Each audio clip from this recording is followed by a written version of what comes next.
Well, good evening, everybody. If you don't know who I am, I'm Bill Magnarelli, the Assemblyman from the 129th Assembly District, which is about 70% of Syracuse, the city, and also the towns of Geddes and Van Buren. So I'm out here tonight because every year I try to do 4 town halls, hopefully before the budget, but sometimes the weather doesn't allow that to happen. It's not nice out there right now, I'll tell you. Mr. Supervisor, how are you? How are you? So we try to do it with the idea that if people are reading about what's in the budget or they think they have any questions about what's happening in the budget, this gives an opportunity for you to give some input to me, and I'm here to listen. Nothing has been decided yet, and I always go through a little scenario about just what we're doing in Albany right now. When we get to Albany in early January, the governor gives the State of the State address, which is simply his idea of what he would like to see happen during the coming year. Usually a very positive, uplifting speech. It was this year. I thought it was a good speech, but it's very general and it doesn't really fill in the blanks.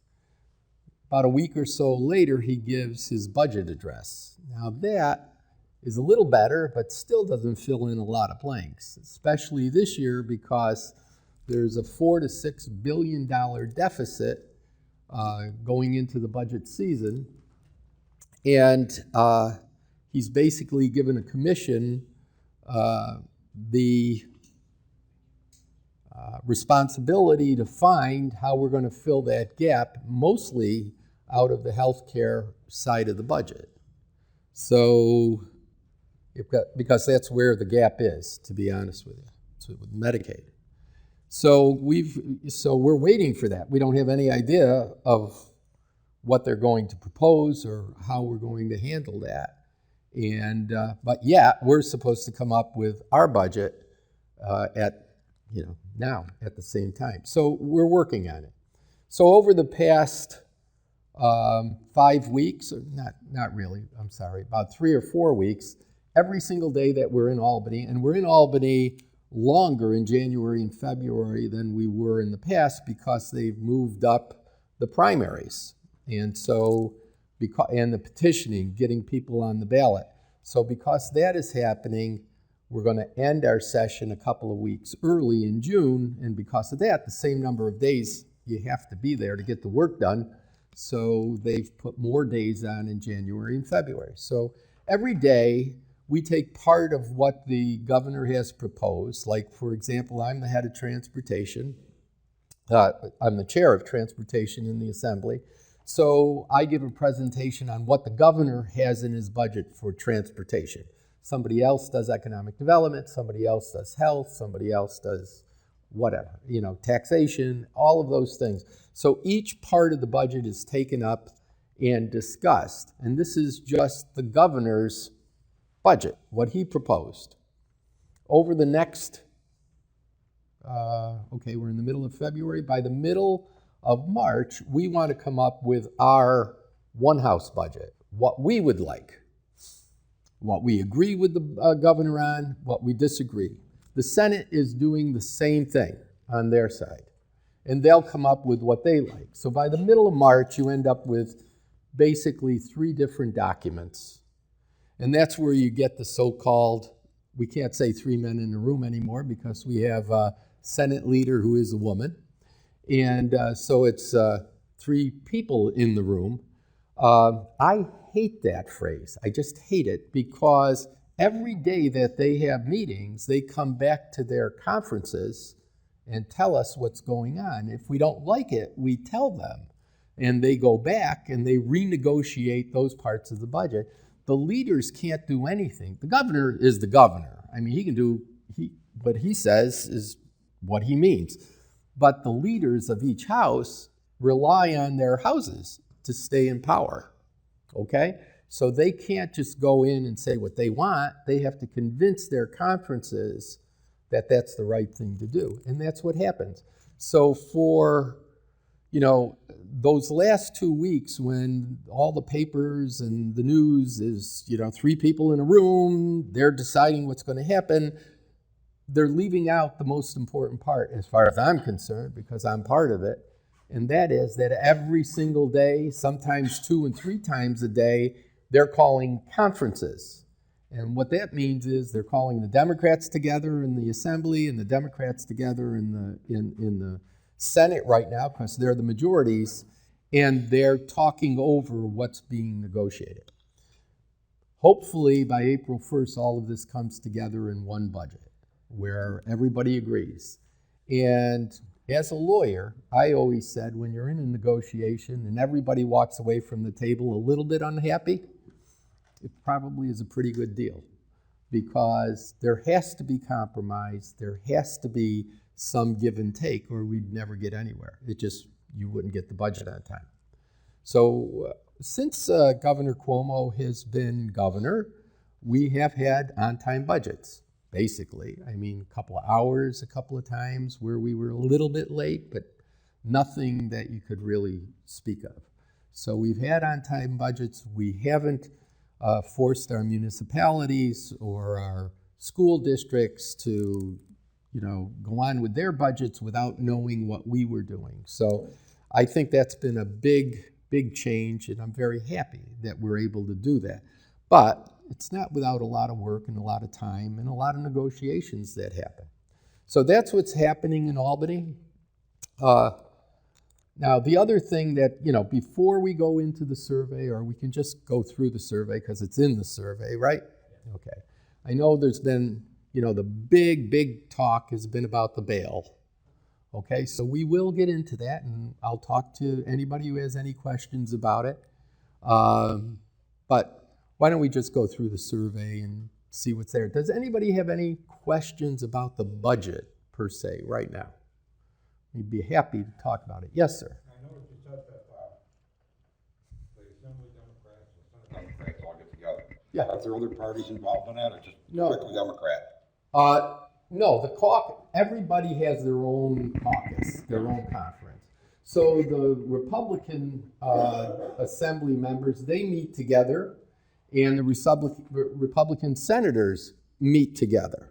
But everybody's not together. There's no senators and assemblymen, and that doesn't happen except in the room. And that's what the 3 people in a room come to. But the minority parties really they have a say, but they don't have the same say as the majority, because it's the majority rules. That's what happens.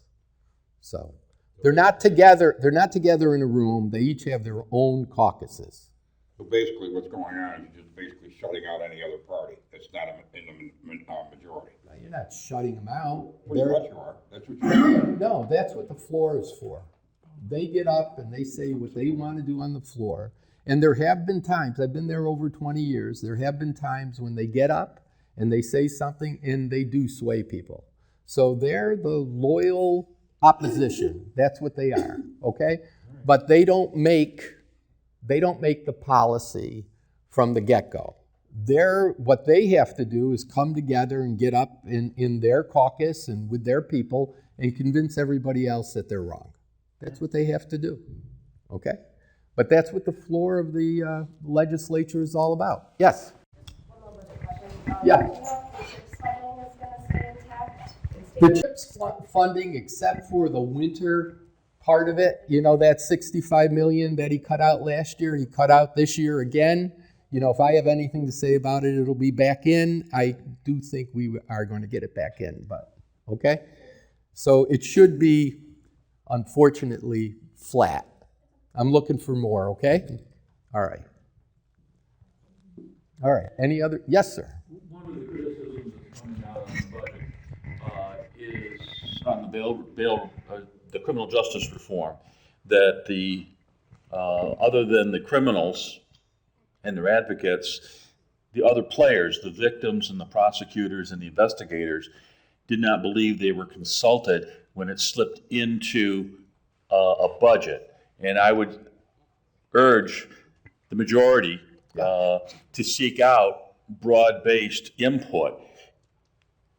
If you were to do an arts bill and you were to ask somebody who hates canvas and only them, we wouldn't get any paintings on canvas. Well, So I got you. slipping it into the budget, you need to reach out Nothing broadly. You know, that's another fallacy that I see that people talk about all the time, that things are slipped in.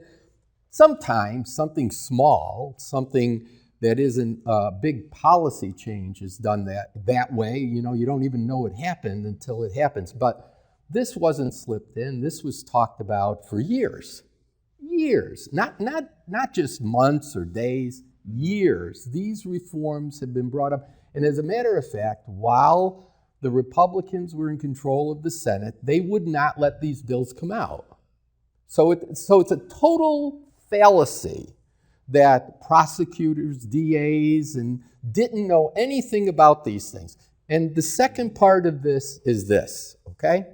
I've talked to judges, I've talked to lawyers that defend people and prosecute people, okay? None of them have told me that the basic reforms that were done weren't needed. They all agree. All of them agree. The problem that we see now is that in putting these things into effect, there may be some places that need to be looked at. There may be. And the problem that we have is it's only been in effect, what's today? What is today? Okay, 13 and 31, it's been in effect for 44 days. That's all. That's all it's been in effect. I don't know of anything that has gone drastically wrong. There are some people that have brought out certain things that look like they're wrong, but when you really look at them and find out what actually happened, they're not. They're not wrong. And so what we need to do is take a look at this, get some information. I happen to have somebody very close to me who's a judge, and she's my daughter, okay? So anyway, so I called her coming home from Albany, just to let you know as an aside, I hope I get a laugh out of this. But anyway, I'm driving home, and I know that she's going to be alone that night, so I call her thinking maybe we could go to dinner, okay? And I pick up the phone, I go, Annie, what are you doing? And she goes to me, are you going to leave us judges with any discretion whatsoever? And now this is my daughter, right? And I said, am I talking to Annie, my daughter, or Annie, the judge? And she said, you're talking to the judge. So the bottom line on all of this is, yes, there are things that have to be looked at and considered. But I want to do that after we have some idea of how this thing is working. And by the way, the city court judges actually gave me a little memo about some of the things they think should be changed. It's not a repeal of the bail law in any way, shape, or form. It's not. It's procedural things. There are a couple of crimes that they feel should be subject to bail, okay? But it is, for the most part, it is not a major change to what we passed, okay? I just want people to understand that. And I haven't had anybody tell me, even Soros, the district attorney in Albany, who came out blasting this, he said just last week, 85% of what he sees is right, okay? And the other thing that I want you to understand here, okay? First of all, the major principle in our criminal law is you're innocent until you're proven guilty. We're only dealing in this bail thing with people who have been arrested. They've been convicted of nothing. They are innocent. Keep that in mind, okay? The second thing I want you to keep in mind is there is nothing that we did, okay, that's letting anybody out that couldn't have gotten out before we changed the law. They just needed money. But no crime, nothing has changed. Nothing. So any crime where somebody is being let out now, they could have been let out before. They just had to have the money. That's the only difference, okay? So that's what we're talking about here. We're talking about equality under our laws. And we're talking about people who are innocent who have been incarcerated. Now, once you put somebody in jail because they don't have money, what else happens? Their job falls apart, their family falls apart, and all of a sudden we're making things 100 times worse than when we started. And that's what's been happening. And I'll leave you with one other little fact, okay? How did the United States become the country with the most people incarcerated in the world? How did that happen? Is that what we stand for? You get caught, you do the time. Okay, yeah, well, my feeling is not everybody does the time. People who are poor do the time. Not necessarily. Well, okay, we differ. Any other questions? You want to talk about bail some more? I'll go on. What about the uptick, what is it, 17% uptick in crime in New York City? When Blasio even admitted that it was probably because of bail reform. Well, there's no facts behind that whatsoever. That's what I'm talking about. Let's find out what the facts are and what's causing the crime uptick. Okay? We'll see in the future for sure. Pretty much kind of have lots to do with bail reform. I mean, you got people going in, getting let out, and turning right around and committing crimes all over again. But they're not the crimes that they're trying to show are like people should be like fearful about. They're making these things much bigger than they are. Most of these crimes involve people who are on drugs or who may have mental or other disabilities, okay? And the crimes they're being arrested on are minor crimes. They're things like petty larceny because they're stealing things, okay? The burglaries everybody talks about, they're trying to get in and they're trying to take things. I'm not condoning any of that. But the thing is, to put them in jail doesn't get rid of the problem. It just makes them worse criminals when they get out. And you're not dealing with their issue. Their issue is either drugs or they have mental problems. And we've never solved that. And the thing to me is, everybody who's worried about this should be screaming for more money to take care of the drug problems that we have and the mental problems that we have. Back in the 70s, when we closed all the mental institutions, we were supposed to have things on the street, community-based mental health. We don't have it. Why not? Because we're not funding it. Why not? We're trying, I'm trying, but I can't get other people to do it. But we should be putting more money in. And that's where it should go. Set up prior to closing all these mental institutions down?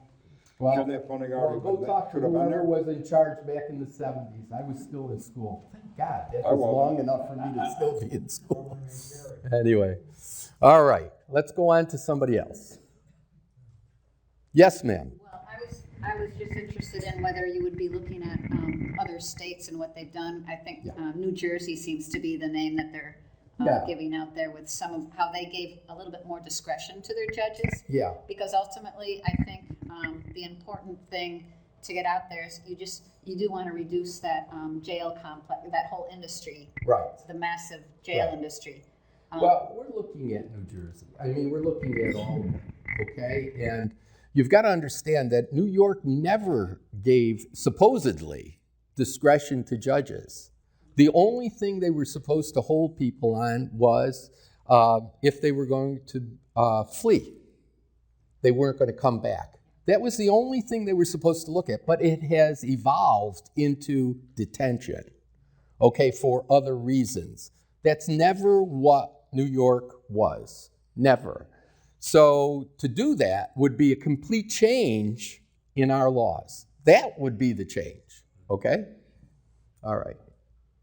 That sounds good. It sounds good. It Yeah. is. That's a fact. So, Yeah, you know.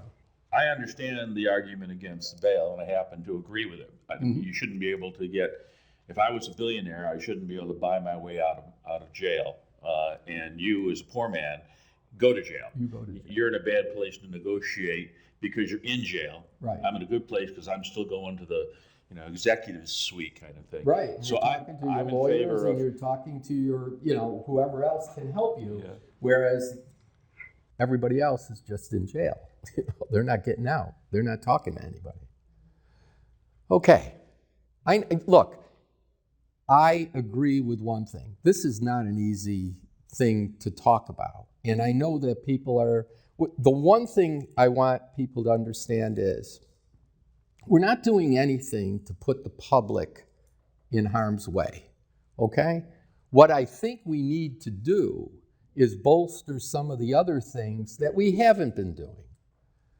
If we can deal with people who are on drugs, if we can deal with people who have mental illness and are committing these crimes, crime will go down. But you don't put them in jail, you give them help, okay? That's what I'm saying to you. Prior to this bail reform being Well, it's being discussed. now, it's already been passed. It's fine. That's the way to get it discussed. What were you guys thinking? Okay. I think we were thinking the right thing. Okay? I don't. Okay. You put public in harm's way with this. I There's don't been believe- documented proof of that now. No, you're talking about crimes going up, and I'm telling you, those crimes are petty crimes that people are languishing in jail for nothing. Okay? For nothing. Instead of spending millions of... Somebody did commit a crime, or they committed a non-violent crime. That's like what we're He talking bought about. a bag of hooch somewhere. That's what and he we're got talking caught. about. That's fine, okay? All right. But you're not letting just those people go. Yes, we are. No, you're not. That's basically it. Okay? No, that's Okay. not how it's working. Read the reports, read the newspapers. Well, please, don't tell me to read the newspapers. They don't give you the facts, okay? I'm telling you that right now. No, I'm telling you that when you've got people that have lost loved ones because of this bail reform. What about that 92-year-old New York City that was raped and murdered? I'm not That was aware bail of that. reform. I'm not aware That of person was let out on bail, went back and killed her. I'm not aware of that. Everybody not else aware of seems to be. Well, everybody else know that one? I don't. Okay, you're the only one, sir. No, I'm not. All right, fine. Now let's let somebody else talk, okay? All right. Keep talking about New York City. Right, We live in Syracuse. right. I don't Yeah, think what's it's gonna be happening? Okay, Happening okay, right wait a there. second. keep watching Fox News. Sir, What? sir, one at a Did you time. say I watch Fox News? Okay, it doesn't matter. Stop. Don't even go there on Fox News. I watch all the news, okay? Okay. CNN, NBC, MSNBC, CBS, ABC, headline news, Fox All right. News, Fox Business, Sir, Bloomberg's business. please. Now let other people talk, okay? Go ahead. Don't tell me about Fox. So part of the issue is that there's obviously a lot of media attention on this now. Exactly. So, I mean, what may have happened in the past when someone maybe was able to afford bail and repeated their crime or whatever, we didn't hear about it. Correct. So there's that piece, whatever. Moving past the discovery side, I also have issues with. Is Yeah. there any appetite in Albany to either extend the 15 days? I mean, this is onerous for Onondaga County right now to keep up with. Right. And I'm looking into it personally myself through that lady that I talked about earlier and her fellow judges and also the county court judges, okay, that I've met with. So, or at least one of them that I sat down and talked to. And we're looking at what needs to be done as far as discovery is concerned. The one misnomer, so to speak, it is 15 days, but it's an automatic 30 more. All you got to do is ask for it. No judge is going to turn it down. The other thing is you can't get blood out of a rock, okay? So if the DA does not have the information yet because a lab or whatever hasn't provided it, there's no need to provide it until that's delivered. So the one thing, though, they can't say they're ready for trial.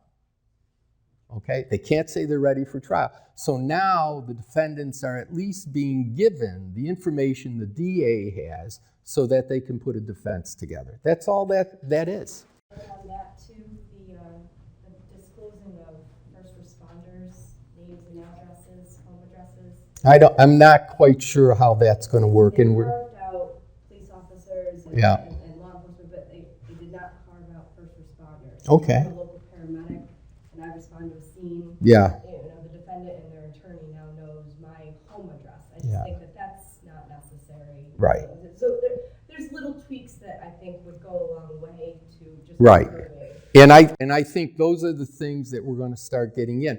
But it's exactly what you're saying. They're the little tweaks. They're things that are going to make people more at ease, but we're going to look at all of that stuff as time goes on. I do believe we will. So this thing will get ironed out and it'll be, but it's a big change. It is a big change. And when you're talking about hundreds and hundreds of people being released from jail, okay? My next question is we should be saving money. So that's actually on my list That, too. you know, we Hardware should be saving money. corrections. So now the next thing I'm gonna wanna see is what do the counties do with that money? And what I think they should be doing is putting it back into the system where it's needed, okay? For some kind of a detention for someone on drugs, or having a mental problem, so that they can get what they need instead of being just locked up and put in jail. So I mean, those are the things that we're trying to get to. Why we haven't done this in the past, I don't know, but we're doing it now, and I think it's the right thing. This isn't something I'm going to back away from. I think people should understand what we're trying to do, and in the end, over a period of time, I think this is going to be better. It's going to be better for society because we're going to be dealing with the problems instead of just locking them up and letting them out eventually, locking them up again, letting them out after they commit another crime. Now, let's try to get to the bottom of why. Why are they doing this and for what reasons? So that's where we are. Yes, ma'am. If you're letting the people out, and I have no problem with that, and the hope that the money that is saved from not incarcerating them and having to support them while they're in jail, is there anything going to be in place that's going to statewide mandate or strongly encourage municipalities to take the money savings from not incarcerating those people and having to pay their upkeep and put it into the preventative things? Is that something you guys are looking at? I'm sure we'll look at it, but I'm looking to you to make sure that the county does the right thing too. That's how you. That's where I see a problem with this. Yes, Right. in theory, it sounds like a good idea. Mhm. What if municipalities are not more or less encouraged to take that money and do something positive with it? Well, I will be speaking out on that as much as I can. I mean, I think that's where the money should go. And I don't believe it's going to be tomorrow. And I do believe that the state should be putting more money in, especially initially. I agree with that, okay? And that's what we're going to be fighting for in this budget, okay? But the bottom line is, it's going to take some time. You know, these places aren't going to be closed down tomorrow. You know, things have to evolve, and it's going to take a little bit of time. And, you know, so the counties may be strapped for a certain part of time. We should help them during that period, but eventually, you know, the next thing I'm going to hear is we're going to give everybody a tax cut. That's where the money will go. Okay? Yep. Anything else? Yeah. As you guys are looking at statewide laws, you really have limited ability to tailor what you're doing to specific criminals or specific situations. I would like to see giving your daughter more tools in her toolbox to accomplish your long-term goals, which is a better society. Mm-hmm. Because you can't do that statewide.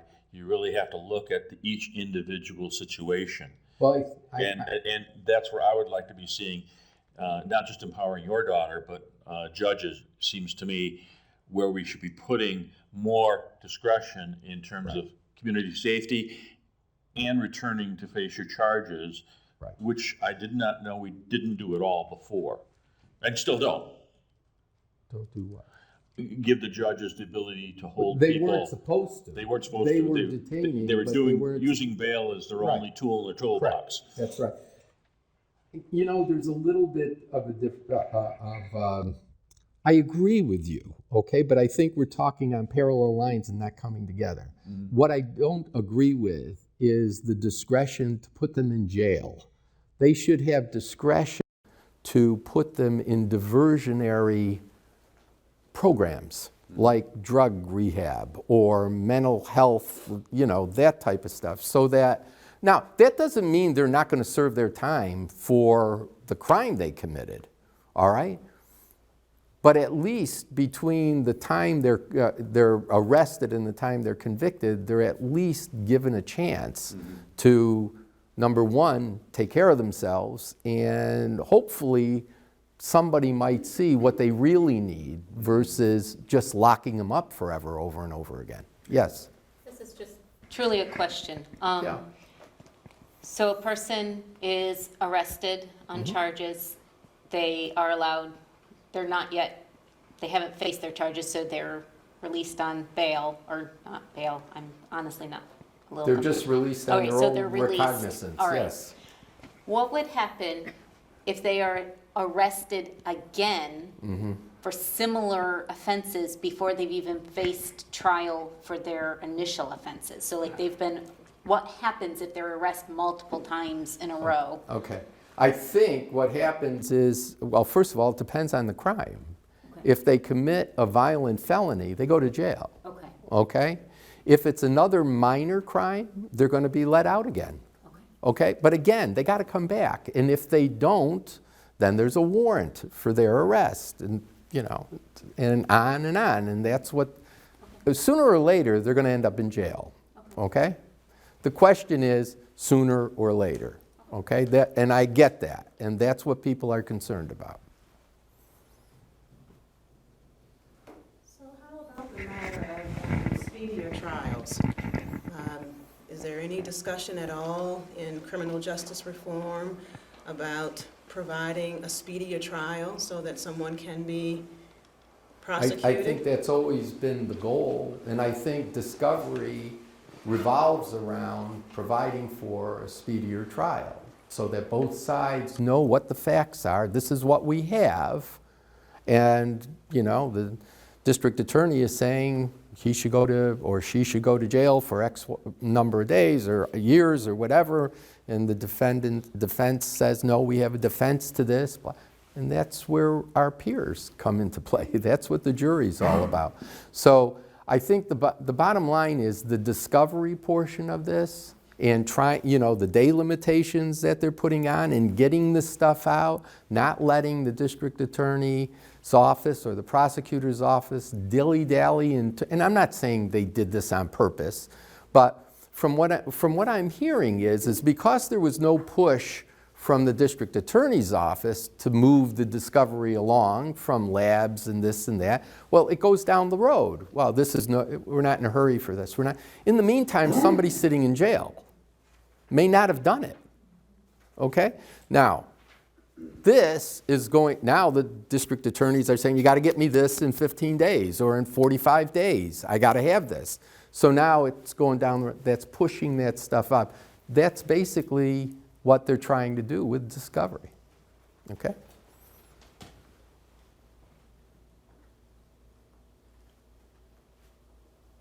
Okay, let's go to the survey. See what else we can find that we can talk about. This is good.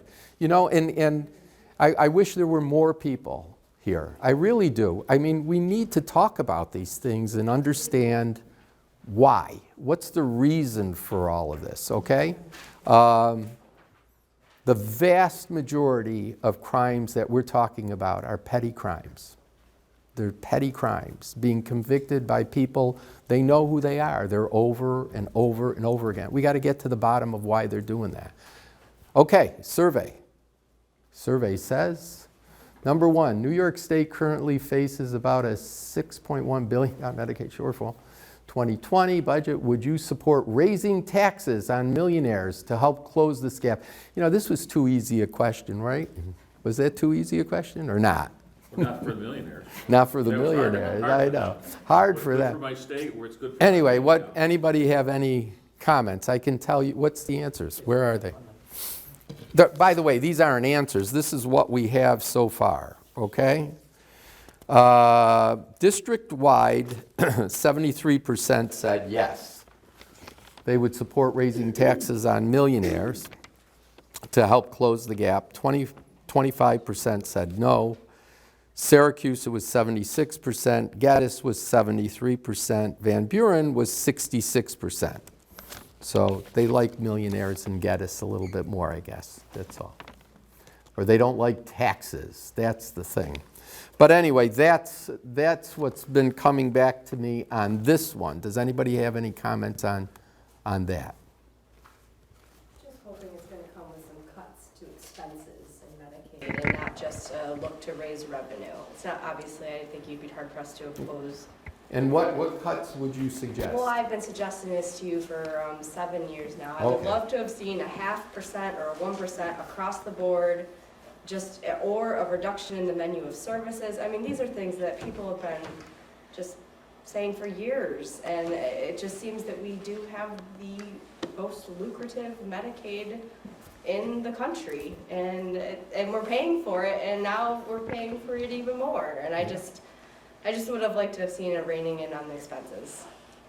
Well, the only thing happens is every time we rein it in and we cut a certain thing, and by the way, we have in different places, you take a little cut out of the hospitals, or you take a little cut out of a nursing homes or assisted living, then all those people complain.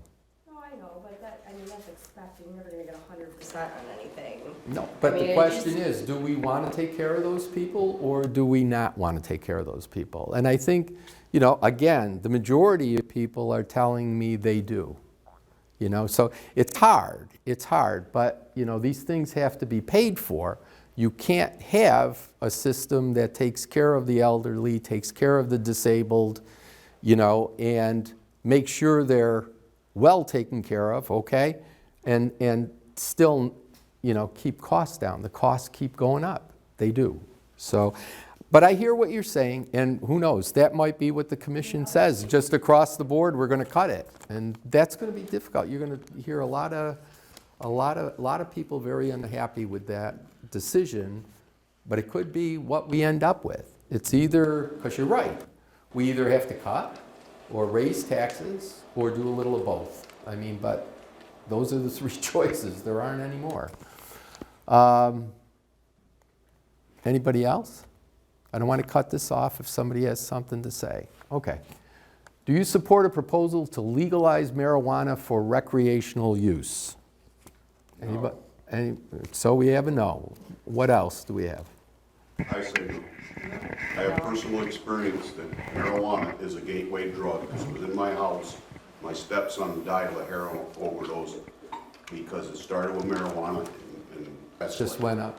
Yeah. Well, there's a lot of talk like that, Mr. Supervisor. There is. That's a valid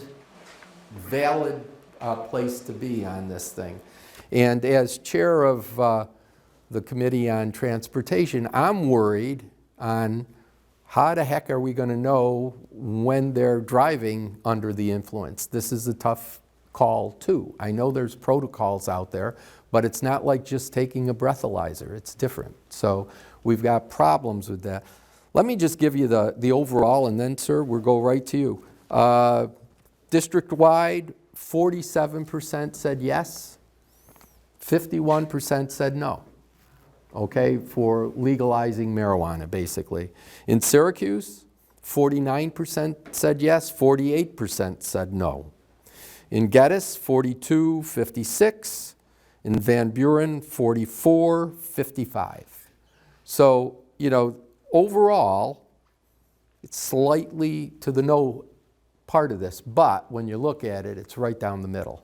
And for me, anyway, the way I look at this, as I age out and the younger generation ages in, this is going to change. Because it's inevitable that they're going to change this. It's just a matter of when. Yes, sir. Not for the tax revenue.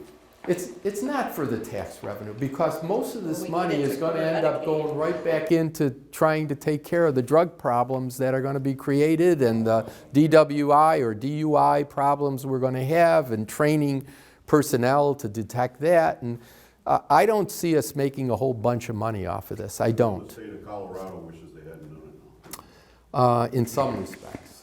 In some respects. Wait, this gentleman No, was... I was just gonna comment on the traffic safety, that's my big concern. It's People a- can smoke whatever they want, but my concern is traffic safety. And I that's gonna be- I think a couple of weeks ago in the news, the state of Washington said that their traffic-related deaths went from 9% to 18% Yeah. since 2012. Yeah, Colorado's getting the same type So, of you know, you numbers. have to look, is it the best thing for society? You know what I mean? And wasn't this last year, we talked about it, it was a budget line item, right? Yeah. And like, that almost offended me that something that important would be a bargaining chip in a budget. Well, it's You know, not. I just, you know what I mean? Well, It sounds like it's that. Yeah, well, let me just get to that. You know, the governors, since there was a, back in the Pataki administration, there was a lawsuit. The Speaker of the Assembly, Silver, sued Pataki because Governor Pataki put policy issues in the budget instead of dollars, okay? Silver and the Assembly lost. And and this is how we got to the late budgets and all of that too. What the court basically said was they can do whatever you want, and the legislature has the right to take it out, but that's it. You can take it all out, but you can't modify it. So what ends up happening is that the governors have much, much more power, because they can dig their heels in on things that are not only budgetary, that we would think are budgetary, they're dollars and cents, but also on policy issues. If you don't do this, I'm not going to sign off on the budget. So what ends up happening is they get a lot of policy shoved into the budget when the legislature really doesn't want to do it, okay? So as far as my house is concerned, I mean, you'll see very little policy in our one-house budget, because we want to deal with it on a case-by-case legislative basis. Hold hearings, take your time, take a look at it, and the governor pushes on certain things, so we have to deal with it. Because the alternative is, okay, that if we go past April 1st, he starts giving us bills that keep government rolling. All right, so now our choice is to shut down government, and it's our shot, right? He gives us a bill for 2 weeks of payments, but in the bill, he'll legalize marijuana. Do you see what I'm saying? So now I'm stuck between, oh, do I cut off everybody? You know? Supervisor doesn't get his money, whatever money's coming in from this, everybody gets cut off, or we pass something. So what we try to do is negotiate what we can before April 1st. Otherwise, the leverage all goes to him. It all goes to the governor. Yes, ma'am. I was just going to, I'm very, very concerned about the transportation safety, and I do have a friend You're that's... not putting a lot of pressure on me or anything, are you? No, I'm not, but I just thought one little piece of information in your arsenal. I have a friend who has worked for Travelers Insurance for 10 years, and she said in one case that she was working with in Colorado, that person's insurance was a little over $600 a year, and it went to a little over $600 for 6 months now. Wow. And I just think all the people who keep the law, and we're trying to keep our families safe, and then on top of that, now we're going to double our insurance rates because other people are not respectful of, you know, that safety. Well, let me give you a little, you came out tonight, so let me give you a little background on what's really happening down there now. My feeling is, just my feeling and opinion is, we won't get a marijuana legalization this year. I don't think we will. Now, it may be next year, maybe 2 years from now. I don't know. It's coming. But I don't think we're going to do it this year. And a lot of it has to do with the apparatus for growing it, selling it, has not been established. Nobody can agree on exactly how that's going to be done. I also don't believe that this governor wants this. He was always against it. He had to be pushed just for the medicinal marijuana bill. He's now come around and said, you know, if everybody wants it, and the commission he put together said it was the right thing to do, and all of this stuff. And I think a lot of it, again, revolves around the criminality of it. And I think we've done away with that. Now you can have, you know, you can, I don't know how much, what is it, an ounce? An ounce, okay, you can have an ounce, so you can have a couple of joints on you, and you can, see, these are things I don't know about. Yeah, and sometimes I'm embarrassed to say that, coming from the generation I was in, but I don't know anything about this stuff. And they are not, that's not criminal anymore. You might get a traffic ticket type of thing, but that's it. No record, nothing like that. So having decriminalized it, I think the pressure is a little bit off. And trying to get this done in the right way on how we're going to deal with the growing, the sale, the administration of this whole thing, I think we're going to hopefully take a better look at and take some more time, okay? And that goes for driving on the road too, okay? Yes, ma'am? Did the governor build any revenue into his budget regarding marijuana being legalized? No, we're supposed to make money, as the supervisor said, and then use the money for certain things, like drug rehab and stuff like that, which is really like weird. Huh? I'm sorry? Cut the revenue from that, and then you also would be able to fund the programs it was going to cover? Is that Right. Okay. I'm just sorry, making I'm sure. not sure I understood So it. if he had built revenue in based on legalization, Yeah. and now you take that out, Yeah, then we have lost revenue, in which case Yes. it's gonna cost, it's either gonna come out of income tax or something, Yes. unless it was directly funding. yes, but I don't think it's balanced. like, it's not billions of dollars. I mean, the net is not, I don't want to say millions of dollars are not significant, but when you're dealing with billions, they're not. And so I don't think it's going to sway the budget one way or the other, okay? All right. Anybody? Okay, we'll go to the next one. Do you support the proposal to create a single-payer healthcare system? This would be in New York, not nationwide, in New York. And the answer, according to the district, was 40% said yes, 48% said no, which was very surprising to me, to be honest with you. Syracuse went 45% yes, 44% no. Geddes was 35% yes and 54% no. Van Buren was 30% yes and 55% no. Now, this does tell me something, though. Places where people are working and have insurance, they don't need it. And I think that's what a lot of our candidates have to understand, that we have to come up with a system that gets people covered without taking away insurance coverage that people are happy with. Amen. Okay? I mean, that's what we need to do. That's what we need. Yeah, I agree with you. I agree with you, and my candidates are doing that anyway, okay? Right, yeah, yeah. But, you know, Obama tried to put a system together that would do both and not have one. He tried to do both, and they screwed it up. That's what I was gonna say.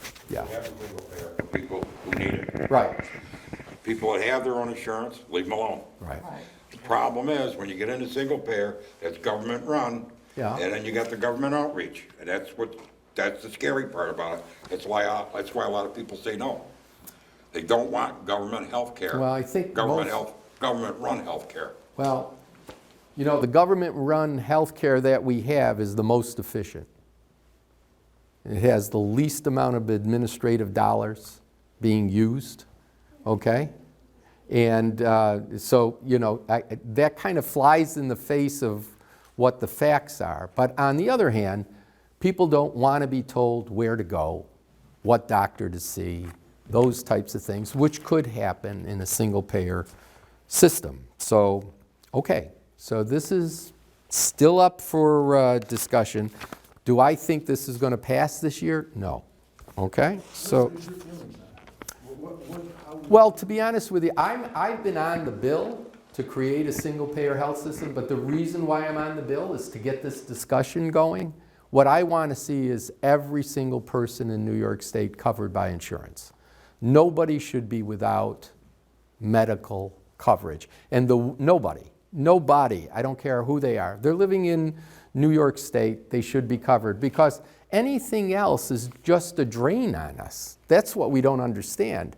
People who don't have coverage and are not taking care of themselves are ending up in emergency rooms. I don't disagree with that, it's just how we do it. Yes, it's how we do it. Really how we do it. Well, okay, again, off the record, this bill doesn't work. The bill that's in there now doesn't work, okay? It would have to be changed, okay? But I want this discussion, and we need to have people say, do you want everybody covered or don't you want everybody covered? Are you willing to pay for that or not willing to pay for that? Okay, that's valid. That's valid, but let's have the discussion. It's like, it boils down, like, trust, it boils down to trust, too. Like, almost, it's like, who would you rather fight, an insurance company or the government? You know what I mean, when it comes to your health Yeah, care? I'd rather fight the government, by the way. You know what I Insurance mean? companies I are... don't, that's a tough question. And That it's is a a tough battle tough either way. So, That is not an easy one, I'll tell you there. That is not easy. All right, number 4. Do you support mobile online gambling that would allow consumers to place wagers using their smartphones or tablets? You know, hey, there's a lot of money out there. District-wide, 21% said yes. 21. Do you support mobile online gambling? Only 21. 77% said no. Syracuse, 20%. 77% no. Geddes, 21%, 78% no. And Van Buren, you guys are gamblers, 22% said yes, and 75% said no. So I think it's overwhelming that people don't want to see this right now. But again, it's one of those things where, in all honesty, I got to be honest with everybody. I think it's going to happen. I think that people are convinced that there's money to be made there. Our neighboring states have done it, and people are, going across the borders and doing it there. And so New Jersey or whatever is reaping all the benefits from our people. So we're not stopping, some people anyway, from gambling. We're just allowing somebody else to reap the benefits. And I think that's going to be the big push here. This could happen this year. It could. It's 50-50, I think. How do you find out if somebody's not doing it now? Oh, they're doing it on the I know, internet, I but it's get these illegal. ads on my phone all the time. Yeah, well, you could also get ripped off that way, too. Well, I don't gamble, so I ain't gonna worry Oh, about okay, it. all right. Another thing that's interesting here is if you're 55 and over, the percentage of yeses is 15%. So older folk don't really want to see this happen. 82% said no. But when you get down 35 to 55, it's a third of the people think it's a good thing. So, and I bet you if you went lower to 18-year-olds or 21-year-olds and above, it's going to be an even higher percentage. So this is, again, it's a generational thing. I think it's something that will eventually happen. And, so we should be looking at what's the best way to do it. That's what I think, okay? So do you agree that except for medical reasons, children should be vaccinated against such diseases as measles, mumps, and polio before attending school? District-wide, 92% said yes. 6% said no. Syracuse, 92%, 7% no. Geddes, 93%, 4% no. Van Buren, 88%. 9% no. I think the vast majority of people are for the vaccinations. I am surprised at how vehement some of the anti-vaccination people have become over this issue. I feel for them, I really do. But on the other hand, I definitely believe that there should be vaccinations. One of the first conferences I went to when I became an assemblyman was a conference of it was the U.S. Conference of Legislators. And it was in New Orleans, so that was fun. But the conference was on vaccinations and what it meant. And at the time, they were looking to eradicate some of these diseases completely from the United States, and we got there, only to have the anti-vaxxers and some misinformation about vaccines, get out into the public, and all of a sudden people started not to get their children vaccinated. They came back. Boom. They all came back. It's crazy. It's just nuts. I don't understand it. Now, anybody who has someone who has a medical reason for not taking the vaccine,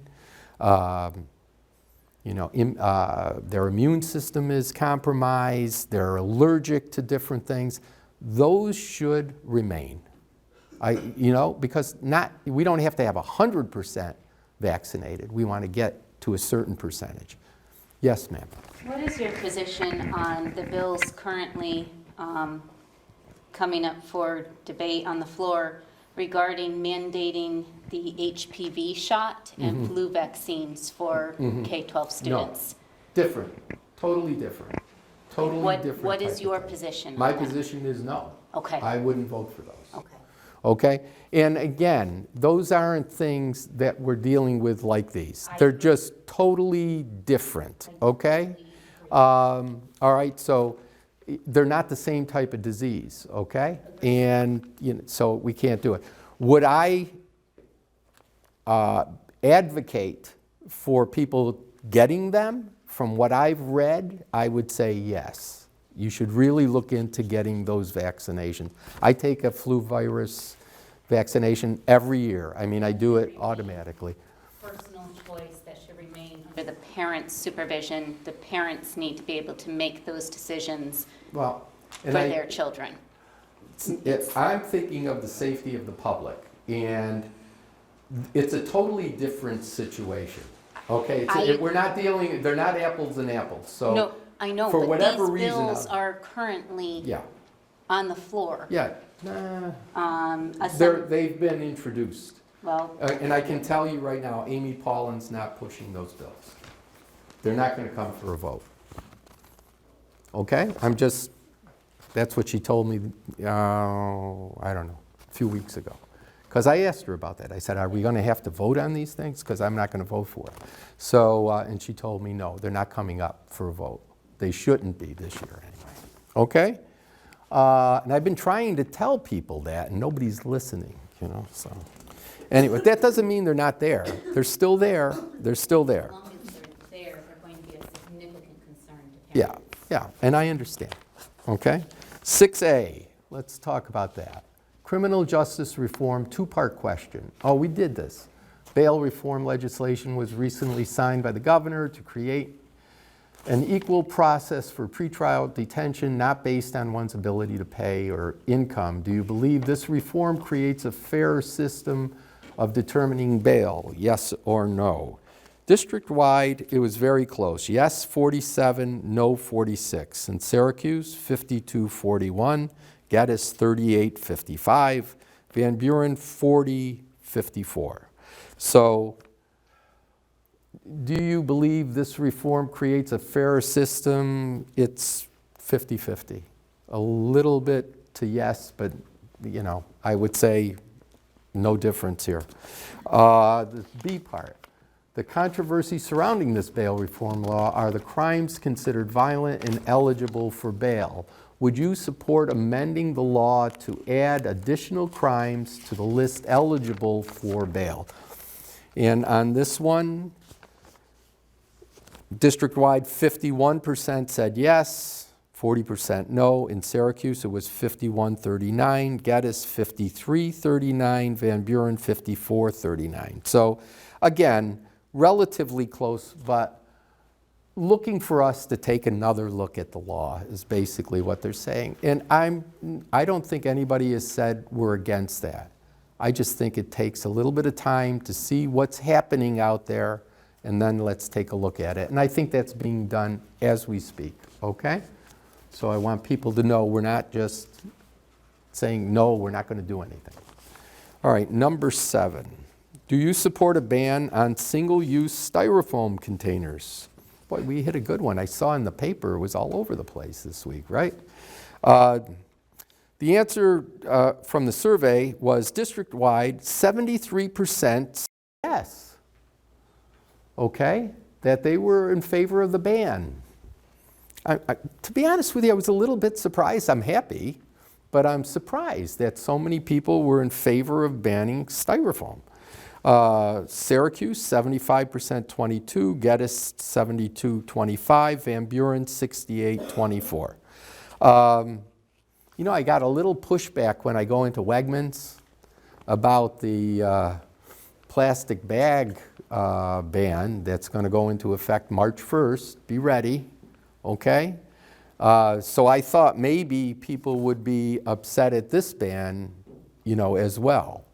But you know, the only thing I can say, like even on the plastic bags, we're doing the right thing again. And it's when I remember being a kid and going to the store with my mother or my grandmother, especially my grandmother, she carried a cloth or a net bag with her to the corner grocery store. And, you know, and I got to carry it home when it was full. So, I mean, the bottom line is, and we can do this, and it's not a hardship. And I think Danny Wegmans, and for crying out loud, you know, I hate to say this, but I went to a wake at Piro Funeral Home last week, and they were handing out bags. You know, everybody's going to want to advertise on these bags. You know, I got to talk to my campaign people and see maybe I should have Bill Magnarelli on a bag and have it go in and out for the coming year. I mean, this isn't going to be hard. We just got to get used to it again. That's all. And I think it's definitely the right thing to do. Okay. Anybody? Any comments on this? Just a quick comment. Yeah. The reason why they're doing that, is that because they're not really able to recycle it styrofoam? I think so. I don't really know, but I think so. Because we just moved back from Florida. We spent 7 years in Florida. They have recycling down there, but they really don't recycle anything. Right. And they even came on the news one day and said, well, we just kind of throw it into a thing. And yeah, it goes into a landfill. And they used to send it overseas, but now we can't do that. So yeah. That could have been another factor too. Is we can't get rid of it anywhere. You can't get rid of it. You can't get rid of it. You put it in a landfill. It doesn't decompose. Yeah. I mean, it's good for the environment. There's no question about it. Okay. And all of this stuff is being produced with petroleum. Okay. And that's what we want to stop. We want to stop using the fossil fuels. The problem is it's cheap. That's the thing. Right. You know what I mean? It's cheap. That's why it's cheap. Well, but they're coming out with newer things that are biodegradable and made out of wood and made out of plants, and you know, we just got to put our heads together. School districts that are using them for breakfast and lunch. Yeah, yeah. Thousands of them every single day. Right. And it's got to stop. Yeah, I understand. No, Yeah. it's good. Yes. Yeah, I was just going to say, for the benefit of everyone here, first of all, styrofoam is not what the product is. It's the expandable polystyrene. Styrene, something like that, yeah. Styrofoam is a trademarked product that's for insulation. So these are the clamshell things. In any case, it's very difficult to recycle, only because although the dart industry that makes all of this product had some recycling centers, many times they'd collect it but then not use it, because they've only come up with 2 products for recycling, and that is the little round things, the plastic things you put in for cash registers, the roller things, and picture frames. And people only want so many picture frames, I guess. They don't allow you to reuse polystyrene for food products yet because I think there's just the safety issue of that. But the big deal right now, I think, is the pushback more from petroleum and oil industry because with they've flatlined a little bit with energy since we have the recyclables, that they've been really pushing plastic products. So this is definitely the way to go. They only said that there are maybe 15,000 people that work in this industry, and that's mostly in warehouses, you know, with the solo cup dart industry. And so as those people have gotten put out of work when states are putting bans on, but on the other hand, there's so much research going with the paper products. Correct. And, you know, that I think that that's going to more than offset this. Right. Because what's happening is ultimately this plastic that is breaking apart animals and sea creatures, it's getting into wildlife and especially animals in the sea. Right. It's all over the place. Right. Well, we've got a lot of things to consider as far as the environment is concerned, and now as I'm getting older and I'm looking at my grandchildren, what are we leaving them? So, I mean, we really need to start looking at this and being serious about it. Is it going to cost us money or a little bit of time or a little bit of effort? It's going to be a change. But I think eventually they'll develop other things that'll make life easier and that hopefully won't hurt the environment as well. So I have faith that those things will happen. Do you support the governor's proposal to prohibit gender-based pricing discrimination for substantially similar or like-kind goods and services, the so-called pink tax? And to be honest with you, as the old white guy that I am, I didn't know this existed. And when I finally, well, if you buy a razor and you're a guy, it costs one price, but if you buy one as a woman and it's basically the same thing, it costs a lot more. That's what I'm told. That's what I'm told, those types of things. And there really isn't much of a difference in the product or how they make it or what goes into it. And so that's what the pink tax is all about. Yes, sir? Women's cosmetics Yeah. cost quite a bit more, and many of the cosmetics, the same identical products, are labeled differently and sold to men for less. Same thing, right. And that's what they're getting at. So they're trying to equalize things a little bit, so. Don't blame me for trying to help here, okay? I'm just trying to help. Make things equal here.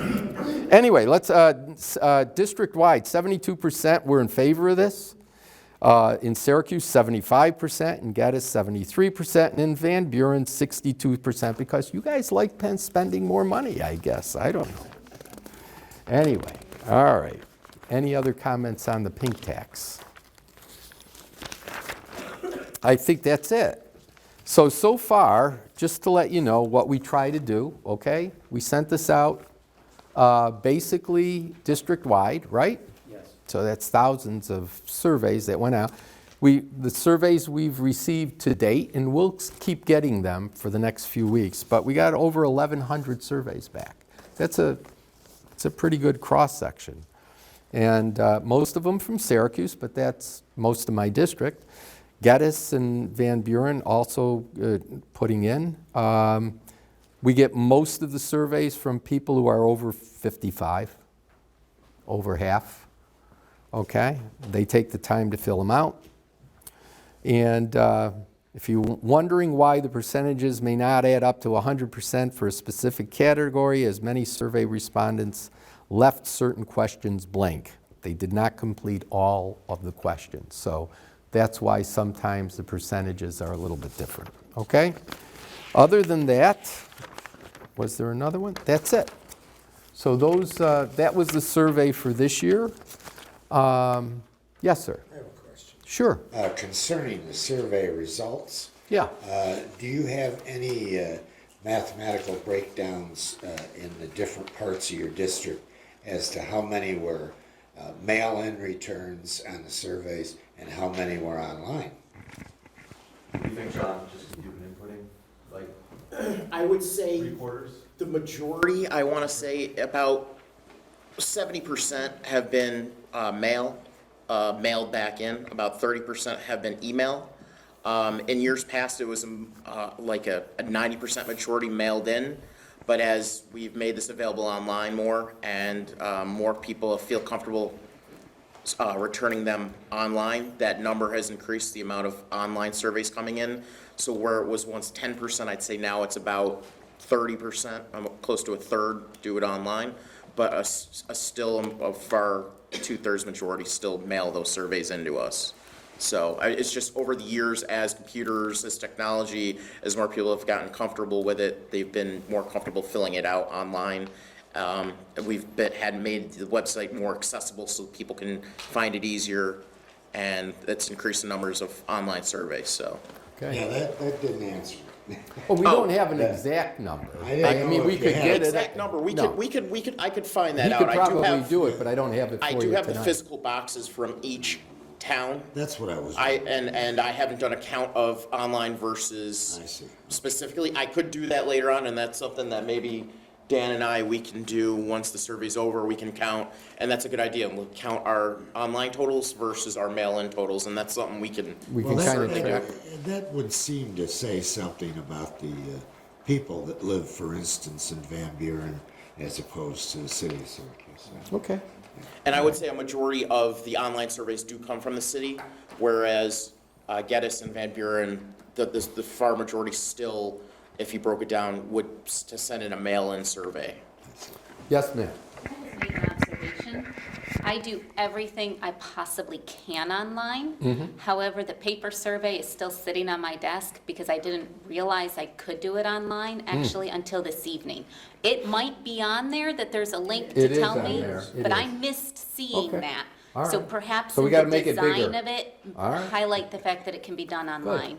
Okay, good comment. Yes, ma'am. I just had a question for you. It has nothing to do with the survey. Is that okay to mention at this time? We're open to anything now. Okay, so I live in Harbor Heights, which is in Van Buren. I'm assuming you're familiar with it.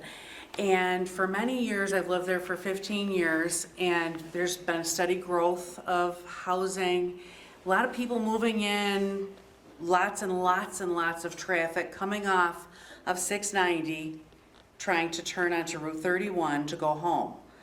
And it is a deadly, well, not yet deadly, but intersection. It's so hazardous. Our entire neighborhood, we live in fear that someone's gonna be killed there. My son was hit by a drunk driver who just blew right through. The being drunk was probably irrelevant. But there's crashes there all the time and near misses, people pulling out, like, you gotta take your life in your hands. I have a young daughter, she's learning to drive, and it's like, we can't do this. So this is Route 31? Coming off of, every single person in our neighborhood agrees that we need to have traffic lights there. Okay. And the state has done, what was that? No, he's gonna answer, but after There you. was Let her a Downer finish. Street corridor study done in 2008. Yeah. Part of that study, DOT was a stakeholder at the meetings. They said that intersection, those interchanges would fail by 2015. We're 5 years beyond that now, and there's nothing on the drawing board yet to do anything there. All right, have you, did I know about this? Yeah, that Downer Street corridor study. Oh, I think I that's the sent one for you a talked- couple okay. years ago. Well, we're working on it. I can tell you we're working No, on we it, want, okay? we want, All we right. want to see progress. Is Like, it- I is don't that know the what one they needs to happen promised for you this to. that they were Yeah, gonna they do? said the interchanges would fail by 2015. No, but is this the one that you told me they promised to do something and they haven't started? Yes, they haven't even started design Okay, yet. will you guys remind me? Not even on the radar. Okay. That was brought to our attention last year when I was at this meeting. That's when I learned it the first time. I Okay, was pleased and to we hear it. did. I mean, I did follow up, and You sent me a letter. I sent you the letter, and, Yeah. okay, so, But it's well, now a year later, so we're Well- still interested in What that. can we do before someone is killed? well, I Because think you're it, doing it. I mean, you gotta keep bringing it up, and, well. but you're a transportation guy in Albany, Yeah, right? I know. So there we go. No pressure here, I'll tell you. Perfect, here's our guy, right here. why We're looking into it, okay? I've been there for a year in this position. we're going to look at it. The thing that I've got to tell you is this. I went to a meeting. I mean, this is the way things work in Albany. They're supposed to come out with a new 5-year plan, all right? Because the old 5-year plan ends this year. So in this plan, they determine what they're going to do, supposedly. They're supposed to map it out. This year, they come back, and by the way, nothing has been made public or anything, but they came and they gave me a briefing. And so they come out with a 2-year plan, not a 5-year plan. And the reason for the 2-year plan is because the federal government has not told them what they're going to be getting. So nothing's coming out of Washington. So New York State doesn't know how many dollars they're getting for transportation purposes. And so what they did is they did a 2-year plan, money-wise, based upon what they can afford, okay? Now, this 2-year plan, okay, is $1 billion a year more than, each year, $1 billion more than the last 2 years of the 5-year plan. Are you following me? The 5-year plan, so years 4 and 5 of that plan, what they're proposing would be $1 billion more that they're going to put in for each year. So that's good. That's the good part of this. So I said, where's the plan? Oh, we don't have that. They haven't determined yet exactly what projects they're going to do. That won't come out until maybe another month. So I will have some input into this, and we will make sure that it's known at that time. Okay? Yep. Is state DOT looking at that intersection now? Supposedly. Okay, how do we keep it on your radar? Just keep calling me and writing me letters and Okay. yell Well, at Joe. Yell at Joe. I heard that they recently did like a survey, we could see the. Well, then maybe they're getting ready to do it. But it's false, it's a false survey because so many people get off at different exits, we can't get off at the exit closest to our home. My husband, he's a police officer, he gets off on Van Buren Road and drives all the way around through the village because he's scared to get off at this exit. I always take Connors home. Like, I get off at this Van Buren exit, and I take Connors home so that I don't have to try to turn at that 690 exit. It's horrible. Or Somebody like me will go an additional exit, turn around and come back, because it's right off the exit. I got you. Right, because then you'll be turning the All correct right. way. Yeah. All right. You're taking your life in your hands, I want you to honestly. send me a letter in bold type and say, this is the intersection, this is the project. How about I send the one I sent you last year? It's okay. It's all right. But at least let them know I did follow up on it. So it's on the radar screen.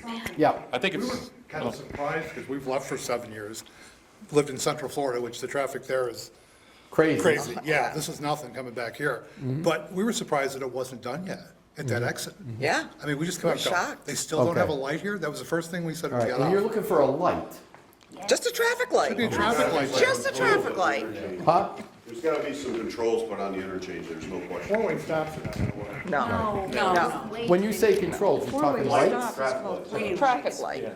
Yes. An actual traffic A light. similar thing, I was at a meeting yesterday, was informed by the Millis DOT resident engineer that Route 48 is gonna be paved from Farrell Road to the Village of Baldwinsville line.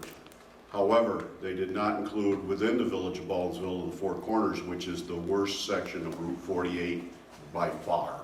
The And road I think itself. anybody in here that drives that at all will agree. Why are they doing, and they did north of the village a year or two ago, which wasn't anywhere near as bad as what's in the village. I don't know is who the makes village these selections, but Is the village supposed to take care of that road? no, it's the state. The state has done it before. Okay, we'll look into it. I'll put that in the letter. Yeah, good. state highways both directions. 370. But usually, if it's within a municipality, the municipalities take care of those roads. I mean, we're fighting that too, but, Yeah. okay. Another, always good to bring this up, apparently year after year. I live on Ford Street, and I have an elementary school across the street from my house. And I just stopped 3 police officers when they were driving by and said, hey, this is a great Indy 500 route between Downer Street and Tappan Street. And lo and behold, I got patrol cars being parked in front of the school and at the intersections, and everything slowed down tremendously. So it's just another way to just, even though the police are responding to the accidents and to the problems, just going up and saying, hey, boy, somebody's gonna get killed here, separate from the accident. You can get some real good relief.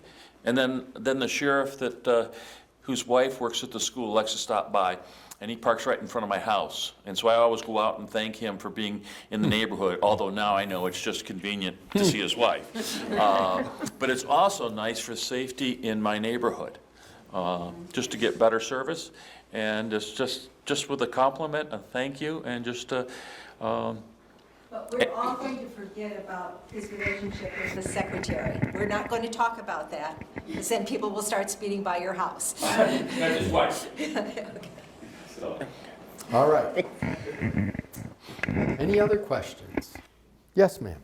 This is not district-specific, but it is state-specific.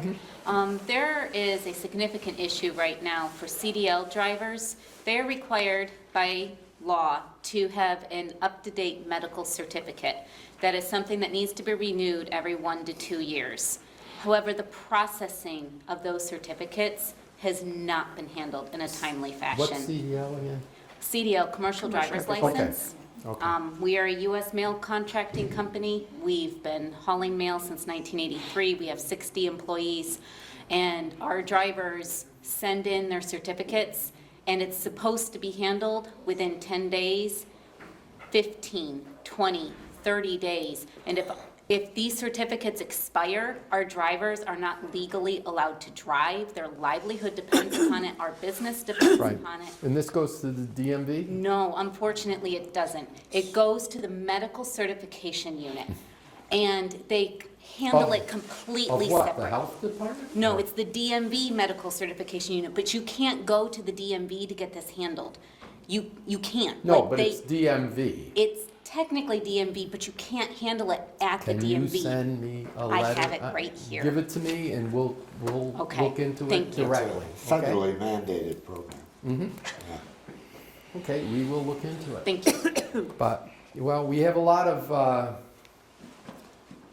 we have a lot of problems within the bureaucracy of getting things done in a timely fashion. Honestly, there's been a lot of good updates recently, in recent years at least. The online services, the online appointments, all of that's really working reasonably well. But this is a bottleneck. This is a major bottleneck. Okay. That's why I'm here. Got to hear about these things. Okay. Yes? This doesn't pertain to me, but going back to question one about taxing millionaires, and the concern about people leaving the state, the people that can afford to leave the state, leaving the state, I've heard about that. Does that contribute, does that contribute to the problem? Yes. I'm just curious. Believe me, I it don't, doesn't you know, pertain to me. I don't. Is this part of, because you know what I saw in the news a couple of weeks ago? There's a couple of New York State lawmakers that want to ask upstate people why they think, I think they're from down near like Amsterdam or something. They want to ask upstate people why they think people are leaving New York State. Yeah. So I'm just curious, is that a contributing to that or not? Is it what you're You know, I get, first of all, what we're talking about here is not just taxing millionaires. There's a lot of people, but it's income. People who have income of this is kind of not clear, okay? But what we're talking about is taxing people who have an income, an earned income of $1 million or more. Do you know how many people there are in Onondaga County who have that? No, I don't. None. Zero. Zero. Zero. Okay? And I was talking to my counterpart one of my counterparts in Buffalo. I think they have, like in Erie County, like 9. Okay? These people are all New York City. And there's not that many. But they make so much. They make so much. I mean, billions, okay, that to raise them 1 point would be like billions of dollars. That's how much money they're making, okay? Which is, you know, it's inconceivable to me. I mean, I can't get my head around that, okay? But that's what this is, that's what they're talking about. But I also think, though, that we've got to be careful about raising taxes, okay? Because there are a lot of people who don't mind paying a little bit more if they're doing well, okay? But there's others who the bottom line is the bottom line. And there are people who leave. There's no question in my mind. Are there more leaving than coming? I don't know.